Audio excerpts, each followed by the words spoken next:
The architect of his own ruin, the most powerful man in the world, was dismantling his own future with his very own hands. The year was 1972. Richard Nixon stood at the summit of his power, a president who seemed beyond defeat.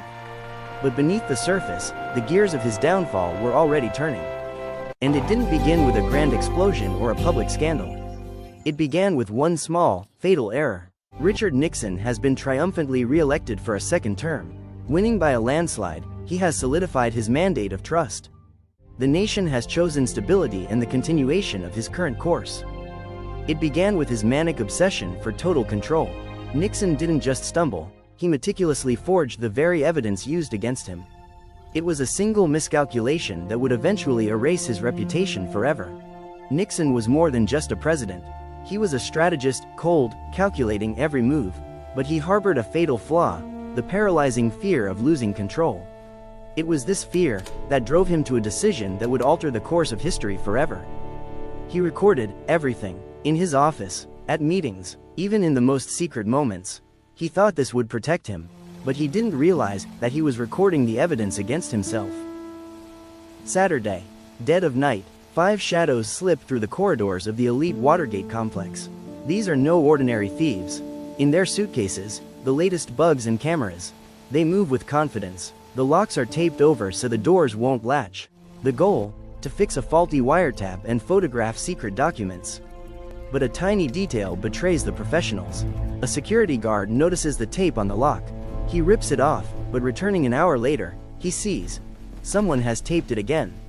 The burglars do not yet know that the police are already on their way. The silence is shattered by a shout, "Hands up!" 5 men in business suits and rubber gloves are cornered. In this moment, they are just unlucky burglars. They don't yet realize that this night will bury the career of the most powerful man in the world. Nixon could have walked away unscathed.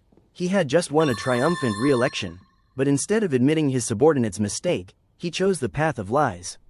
The president ordered the FBI to halt the investigation and instructed his aides to pay the burglars hush money. Nixon acted aggressively. He ordered the CIA to pressure the FBI into shutting down the investigation under the pretext of national security. It was a direct and blatant abuse of power. Inside the Oval Office, he discussed paying hundreds of thousands of dollars in hush money to the burglars. He approved of his aides committing perjury and personally coordinated the destruction of evidence. He built a wall of lies, hoping it would hold. But with every illegal order, he transformed a political incident into a profound and fatal felony. The FBI began its investigation with a single lead: cold hard cash. In the burglars' pockets, they found $100 bills with sequential serial numbers. The trail led agents straight to a secret slush fund meant for Nixon's re-election campaign. The White House tried to block every move. FBI agents were intimidated, and crucial documents mysteriously vanished. But from within the bureau, Deep Throat emerged, an anonymous informant who guided the investigation through a labyrinth of lies. It was a game of cat and mouse. The FBI deployed hundreds of agents and conducted thousands of interviews until the chain of evidence led directly into the Oval Office. The dam finally broke. Reporters from the Washington Post began publishing revelations that were impossible to ignore. Every morning, Watergate headlines landed on the doorsteps of millions of Americans. Radio airwaves were flooded with details, and evening television news transformed into a primetime series on high-level corruption. Nixon's name echoed from every speaker. The nation watched with bated breath as the myth of presidential infallibility crumbled. It was history's first live broadcast war between the press and the president. Journalists weren't just printing news, they were delivering a verdict, and there was no longer any way to silence them. The White House had turned into a besieged fortress. Day and night, the chants of protesters echoed beneath the windows of the Oval Office. Signs demanding impeachment flooded the streets. The public's trust had been burned to ashes. But the heaviest blow came from his own. The associates who had spent years building his empire were resigning one after another. Nixon's political allies realized that staying by his side meant sharing in his disgrace. In the halls of the Capitol, Republicans whispered the hard truth: the president had become a liability. Nixon was left utterly alone, with nothing but his recordings and his own downfall. Nixon was backed into a corner. The Supreme Court delivered an unprecedented verdict: the president was ordered to hand over the secret materials. The very recordings he had compiled for years had turned into a hunter, pursuing its own creator. The wiretap tapes, thousands of hours of Oval Office conversations, everything had to be surrendered to the investigators. Nixon tried to resist, offering edited transcripts, but the law demanded the originals. Hidden among hundreds of reels was the smoking gun, a recording made just days after the break-in. It proved that the president didn't just know about the crime, he had personally directed the cover-up.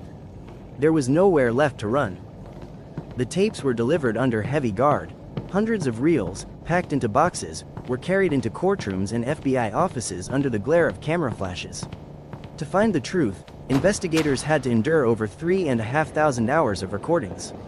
FBI agents and prosecutors spent weeks in headphones, straining to hear every rustle and muffled voice. They were looking for a needle in a haystack, those few precise seconds where Nixon spoke his fatal words. The ambient hum of the Oval Office became the soundtrack of his collapse. The climax was the infamous 18.5-minute gap, a mysterious silence on one of the most critical tapes. Someone had tried to erase the evidence, but what remained was loud enough to bring down an entire government. The evening of August 7, 1974, into the Oval Office stepped those who had stood by him until the very end, the Republican leaders. But they didn't come to offer support, they came to tell him that in the Senate, he didn't have a single vote left. Nixon listened in silence. There were no more strategies, no more rescue plans. The following morning, he summoned a secretary and dictated a brief letter to the Secretary of State. I hereby resign the office of President of the United States. It was the end of an era. The most powerful man in the world voluntarily stepped down to avoid being cast out. The irony was complete. His own recordings had made his departure inevitable.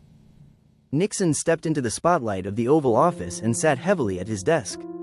One last tie adjustment, a deep breath, and a direct gaze into the lens. The red camera light flickered on. In a dry, emotionless voice, he uttered, "I shall resign." In that moment, the world witnessed the fall of a man who thought he was above the law. The story of Richard Nixon is a stark lesson in the fifth law. In the realm of power, reputation is more than just public opinion, it is your shield and your invisible capital. As long as this shield is intact, you can falter and remain invulnerable. But Nixon allowed his shield to crack. In his desperate attempts to bury the truth, he dismantled his own legend, transforming from a victor into a pariah.